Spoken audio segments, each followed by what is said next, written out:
rectangle are 4.234, 1.005 and 2.01 centimeter.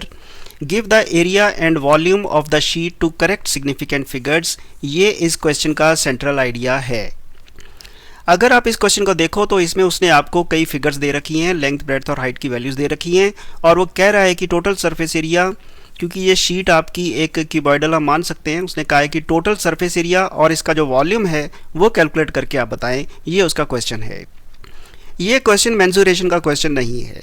This is not about calculation और algebraic calculation of the surface area formula. ये वो question बिल्कुल नहीं है। इस क्वेश्चन में क्या है, आपकी जो फिजिक्स की नॉलेज है, सिग्निफिकेंट फिगर्स की नॉलेज है, उसका टेस्ट है।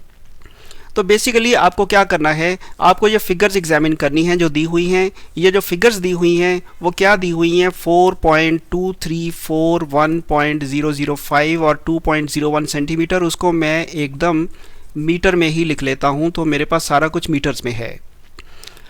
ये फिगर्स हमें दी हुई हैं। हमें ये देखना है कि जो फाइनल रिज़ल्ट है, जो एरिया या वॉल्यूम आएगा, उसमें सिग्निफिकेंट फिगर्स कितने होने चाहिए।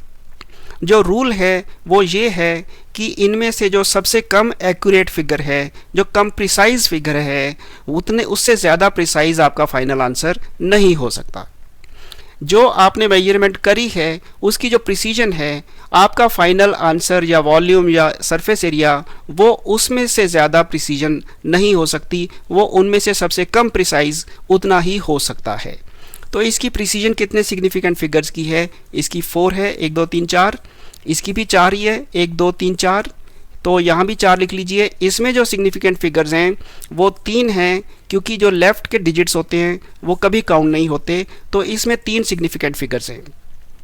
तो इसका मतलब ये निकला कि जो आपका फाइनल आंसर है, जो आपका फाइनल अलजेब्रिक कैलकुलेशन है, आप एरिया निकालो, वॉल्यूम निकालो, उसके जो फाइनल आंसर में 3 से ज़्यादा सिग्निफिकेंट फिगर्स नहीं हो सकते। ये है इस क्वेश्चन का जो मेन सेंट्रल आइडिया है, और यही आपको इसमें करना है। This is not a class 10th question, this question is a question of physics. So let us start doing it now. First of all लिख लीजिए कि लेंथ इतना है, ब्रेड्थ इतना है और हाइट इतना है। जो उसने दिया है वो मैंने लिख लिया है। उसके बाद सिग्निफिकेंट फिगर्स भी लिख लेता हूँ। लेंथ में 4 हैं, ब्रेड्थ में 4 हैं और हाइट में 3 हैं। यहाँ से भी देख सकते हैं। इसको कन्वर्ट कर लीजिए। तो कन्वर्ट करने के बाद आपका ये बनेगा, उसमें भी आपके सिग्निफिकेंट फिगर्स 3 ही रहेंगे।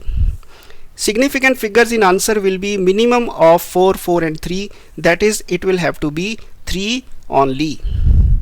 So convert h to meters ताकि हमारा जो आंसर है वो सभी यूनिट्स एक जैसे हो जाएं। Calculation will be easier. Total surface area का फॉर्मूला हम लगाते हैं 2 × LB + BH + HL। ये आप जानते ही हैं। इसमें आप सब्सटीट्यूशंस कर दीजिए, लेंथ को यहाँ, ब्रेड्थ को यहाँ, इनका मल्टीप्लाई करके जो भी प्रोडक्ट बनता है उससे आप कैलकुलेट कर लीजिए। और कैलकुलेशन के बाद ये इतने बड़े बड़े फिगर्स लिख लीजिए, क्योंकि हमें जो एंड रिजल्ट है, जब हम फाइनल करेंगे एडजस्टमेंट, तब हम सिग्निफिकेंट फिगर्स की राउंडिंग ऑफ करेंगे। तो इसको जब मैं कैलकुलेट करता हूँ तो ये वैल्यू आती है। अब यहाँ पे आपका जो फाइनल आंसर आ गया है, मैंने यहाँ पे अभी स्क्वायर मीटर नहीं लिखा, क्योंकि this is not the final answer, ये एक मैथमेटिकल फिगर है। इसको अब मैं करेक्शन करूँगा सिग्निफिकेंट फिगर्स पे। जो फाइनल सिग्निफिकेंट फिगर कितने होने चाहिए, इसमें 3 होने चाहिए। तो इसमें 3 करने के लिए मुझे 8, 7, 2 ये 3 ही फिगर्स रखने होंगे, यानी कि ये इस प्लेस तक I will have to round it off. तो इसकी राउंडिंग ऑफ कैसे करूँगा, ये यहाँ से 9 को अगर मैं करूँगा तो ये 1 हो जाएगा। 1 के बाद 2 बचा, ये 1 अभी 5 से छोटा है, तो final answer will be 8.72 square metres. तो ये इस तरह से आपको ये क्वेश्चन सॉल्व करना था। Thank you.